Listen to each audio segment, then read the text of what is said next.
Hello, folks. I'm Jim Pierce, and this is the first in what I hope will be a series of television spots done to look at the current situation in Sandwich, maybe talk a little bit about the history that got us to the place where we are, and then project ahead to a mere 24 years to the time when Sandwich is going to celebrate its 400th birthday.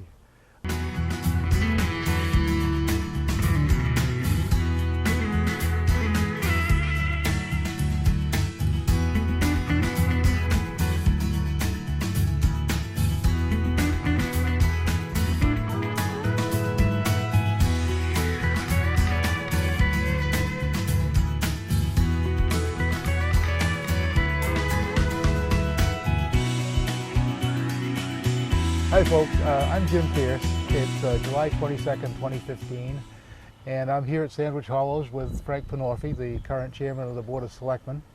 And we're here to talk a little bit about this terrific facility you see behind us, the Sandwich Hollows Golf Course. But we're talking about the past, some, the present, and maybe get a little bit into the future of the facility, which should still be here as a jewel in the crown of Sandwich when we celebrate our 400th anniversary in a mere 24 years. So just to set the scene a little bit, here's a map that shows where the site is. It's bounded on the north by Route 6, on the south by the power lines, the N-Star power lines, and then it's in between two pieces of what is called priority habitat by the National Heritage Endangered Species folks. So it's land well worth protecting. And maybe Frank, you can give us a little bit of background on why the town purchased it and when in the first place. Sure. Well, first of all, thank you for inviting me to your show. I appreciate it, and really allow me to give you an opportunity, or at least express what has happened with this property, how we secured it, and how we're dealing with it at the present time. The property came up as a result, I believe it was the Steyer family who owned it previously. An offer was made to the town to purchase the property. The Steyer people were in the process of trying to develop the land for homes and stuff like that. And I'm not sure what happened with respect to that, but they did approach the town.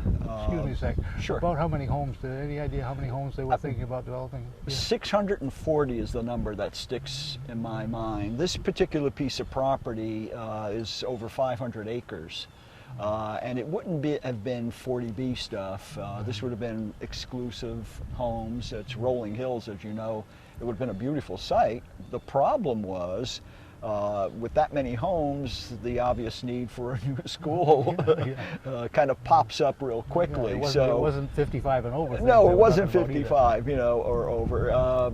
So it really kind of raised a red flag for the selectmen at the time and for the administration that essentially made the purchase of this property, I don't want to call it a defensive position, because we were going to be getting a golf course, obviously, as well as some land bank property. And just to kind of... You mentioned the, okay, so we have a golf course and land bank property. Maybe the folks that are going to be watching this don't know the difference between those two and what restrictions come with which package, etc. Okay. Yeah, the land bank property, for the most part, kind of surrounds the golf course. The golf course property is roughly 250 acres. The land bank property is a little bit more. The land bank property, in terms of the financing, once the deal was put together, was purchased through the land bank, which essentially is dollars that were collected from the taxpayers at the time, 3% surcharge, to purchase just land. Okay, and the land bank was converted to the Community Preservation Act at some point between when this deal was signed and... Well, you're right. The land bank was converted to the Community Preservation Act in 2005. The purchase of the property took place roughly, I think it was 98, 99, in that year when the deal was finalized. And it was a 30-year process of bonding. The outer, as I say, property, the land bank property, was bonded and paid for through land bank funds. You know how much the purchase The total price was? purchase was, there were two amounts actually. It was about $11.5 million for the land, and then there was another debt exclusion for the golf course, for bringing the golf course up to par, and that was, I believe, $1.7 million. So we financed two different functions in that particular case.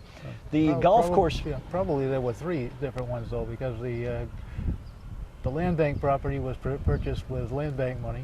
Well, I was just going to go there. Yeah, exactly. And then the inner circle, what I call the inner circle, the golf course, was purchased through a debt exclusion. In essence, that's where we started collecting additional taxes from the residents to pay for this portion of it. It's all done under one bonding arrangement, essentially, to get... But do you know, did the debt exclusion require what it does? What a debt exclusion requires today, a 2/3 vote in town meeting and followed by a majority vote at the ballot box? Yes, exactly. So the voters, to pick up the golf course piece, they had to vote yes twice. Had to vote twice, had to be totally supportive of it, 2/3 at town meeting and a majority at the ballot, exactly. And at that time, there was a tremendous amount of interest, especially in the golf course, because I think there was this vision that it could be a revenue producer for the community as well. The property itself has a debt service of around $425,000 a year. That's both pieces of property. Both together? Both together, around $425,000. There was always this belief early on that hopefully the revenues generated by the golf course would be sufficient to pick up the debt service and also run its own operation. The operation is run financially through an enterprise fund, which essentially means, everything is self-contained. But what happened the first couple of years, there was an attempt by the golf course people through the enterprise fund to be able to pay part of the debt. That lasted maybe 3 or 4 years, and ever since then, essentially, they haven't been able to contribute to that, although they are not running deficits. In fact, they just closed the books on last year. They made a profit. The state auditors won't let us run a deficit. Well, you can't run a debt. Every town meeting since the purchase, there's been an article in the warrant that says we're going to spend last year's revenue to run this year's operation. And, exactly. And they can't exceed that number. Exactly. Is that right? That's exactly right. And as I said, this last fiscal year, there was a profit. They did very well in terms of revenue increases, controlling their expenses. So next year they will have hopefully more money, to be able to operate the golf course and do some additional things.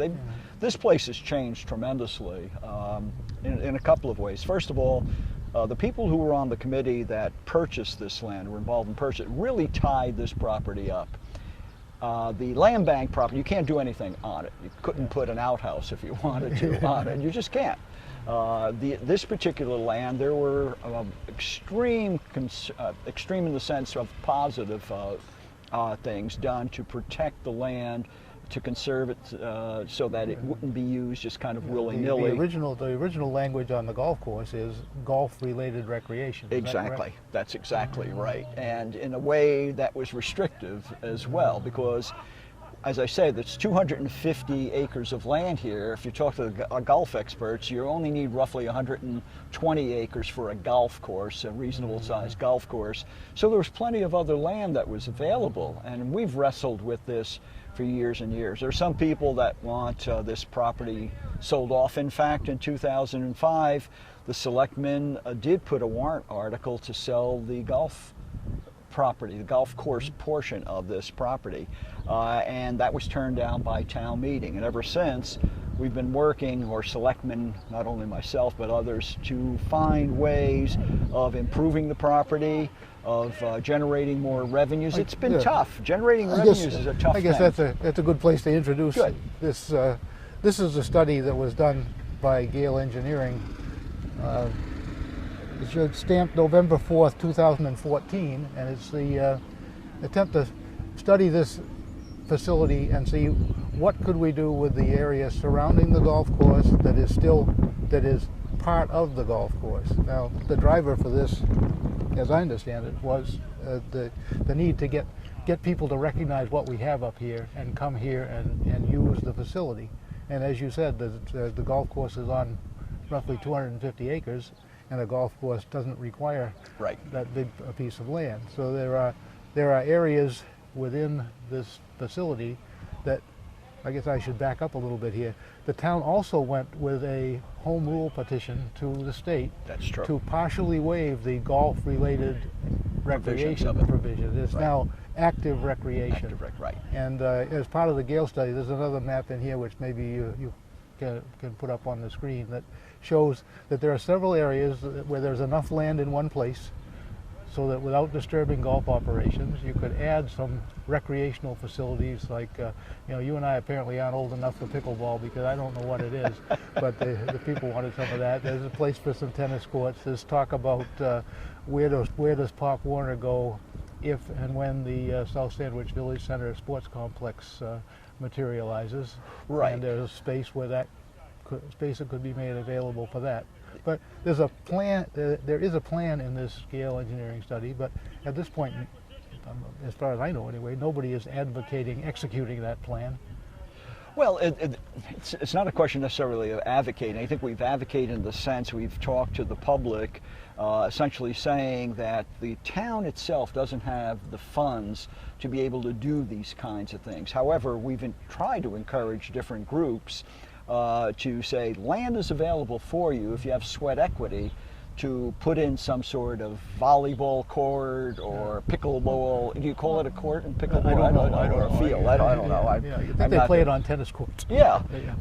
In addition, one of the things the folks should know, most don't know, in addition to a golf course, right across from the clubhouse, there's a world-class croquet court.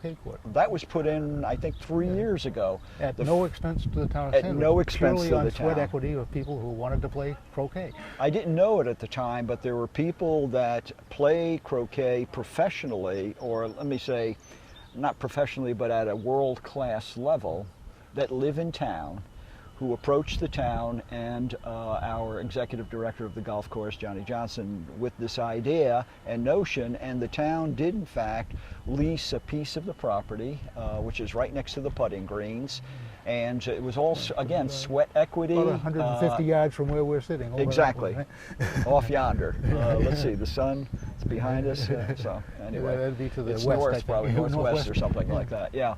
And there's a beautiful croquet court. It's only for those folks, though. It's not for public use. And I don't know if it'll ever be. But there was a group also that approached us that wanted to put up a indoor tennis court facility. But that arrangement fell through because of not financing, but the return on investment didn't seem to be there. So recently we've been pushing groups that would fit nicely with this particular property to be able to do something. And you're right, we haven't been approached other than by one group which didn't work out properly because of some noise situations to be able to accommodate them up here. We're looking to help them somewhere else. The demographics of Sandwich are projected that old folks like us are going to grow in proportion. That's the ones that are over 60. I'm getting younger. I don't know about you. How did you do that? Can you it's being off camera, can we talk about that? Anyway, in spite of the seniors, the over 60s segment of the population growing, we also have a very large, active, middle-aged adult population.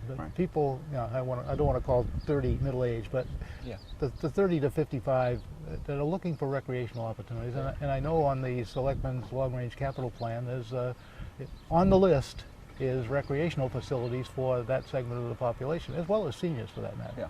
And this is the ideal spot area to build it. And not only does it give those folks places for recreation, it also drives traffic up here, which improves the bottom line for the food and beverage people and the rest. Exactly. Just a little statistic. The town owns over 3,000 acres of land. The vast majority of it is in conservation. There are conservation restrictions, so you're limited in terms of what you can do. This now, as a result of the enabling legislation home rule petition that went to Boston, provides space available now for, again, the public to do what they would like to do. And again, it's only on the part of the land that is golf course but not right. absorbed by the actual holes, the fairways, the greens, Exactly. etc. Exactly. Yeah.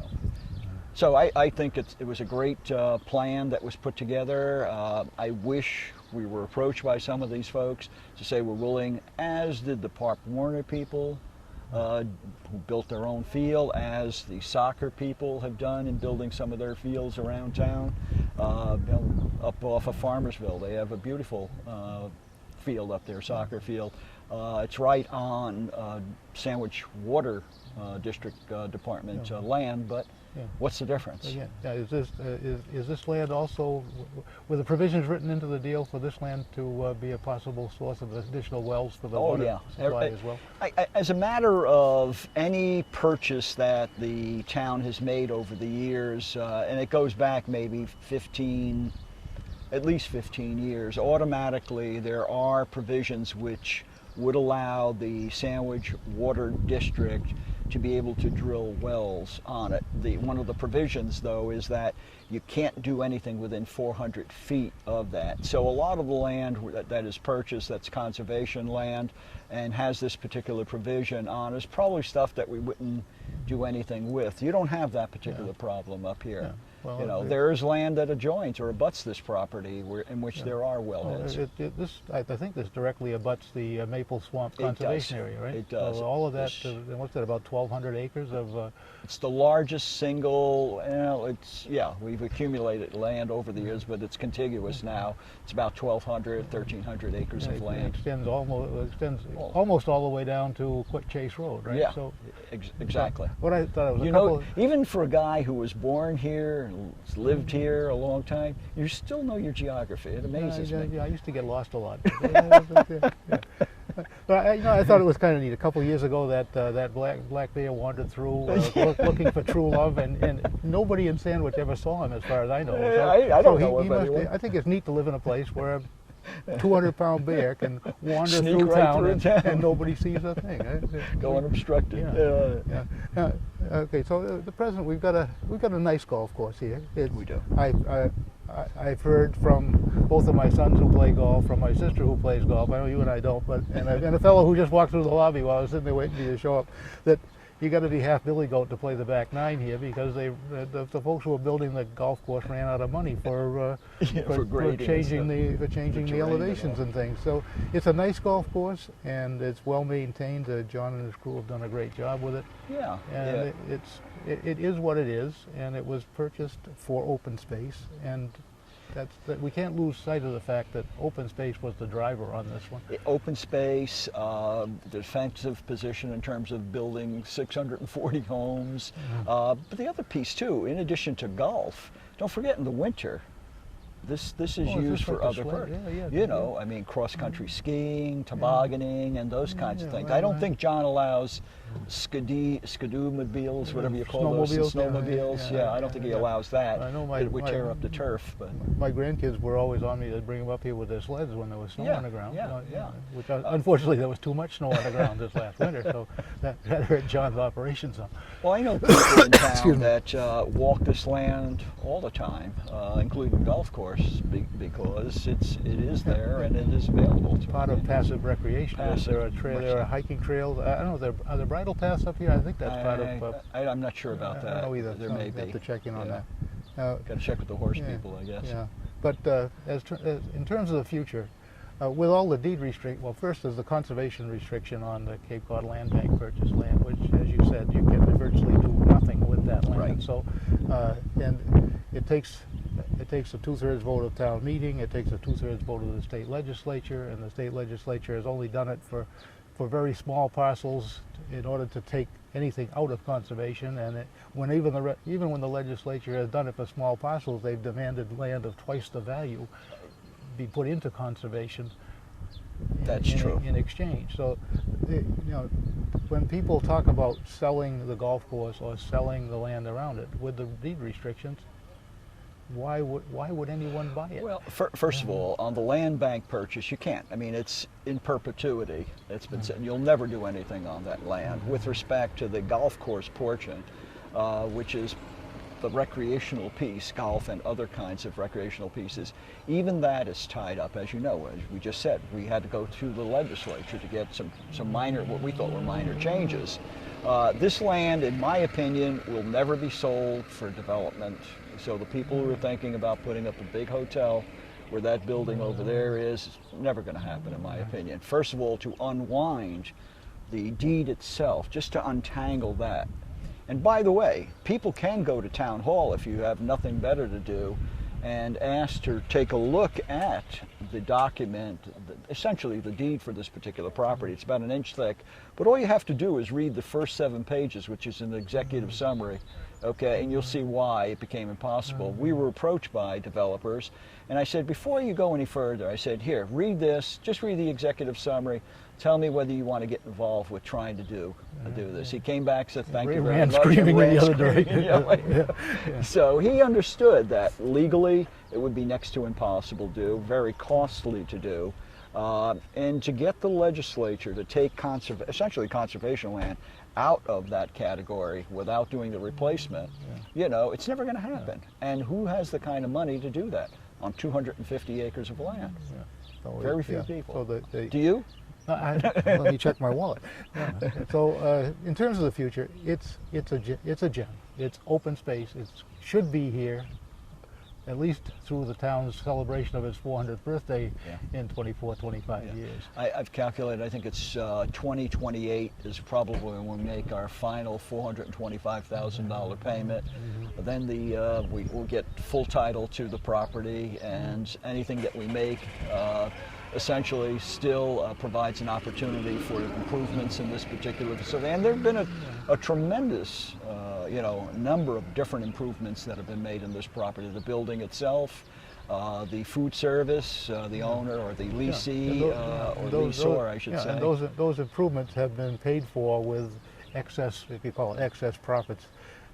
As I said earlier, every town meeting we appropriate last year's revenue for next year's operations. Most years, I think I can say every year, they've actually had a little cushion. Yeah. And the cushion goes into the capital fund. And that happened again this past fiscal year. Yeah. Okay. And that's what pays for the improvements to the building. That's what put the chairlift in so that the top floor is now ADA only took us accessible. 10 years, Jim. I thought it was 12. Okay. It may have been. Be truthful here. If you say it's 12, it's 12. But we got it in. Yeah. We got it in. We got it done. And we should also divulge or really kind of disclose that we're part of the Friday Men's Club. That's true. Okay, yeah. Which runs essentially 10 months, and we have our luncheon meetings on every Friday upstairs, and the food service, Mark McGowan and his wife take care of us. And that ADA accessibility is becoming increasingly important since I am still one of the younger members of that particular group. I personally am still using the stairs, but there was one occasion when I went up with one of the other members and had a nice ride to the second floor. So, well, thank you for coming on with me today, Frank. I really appreciate it. Always a pleasure, really appreciate Jim. Thank you. Thank you for doing this. You were in town when this purchase was made. You've been on the Board of Selectmen much longer than I was, so you had a lot more history than I had to draw on. You still know a lot about it. I appreciate your input. Oh, thank you. Thank you. Okay.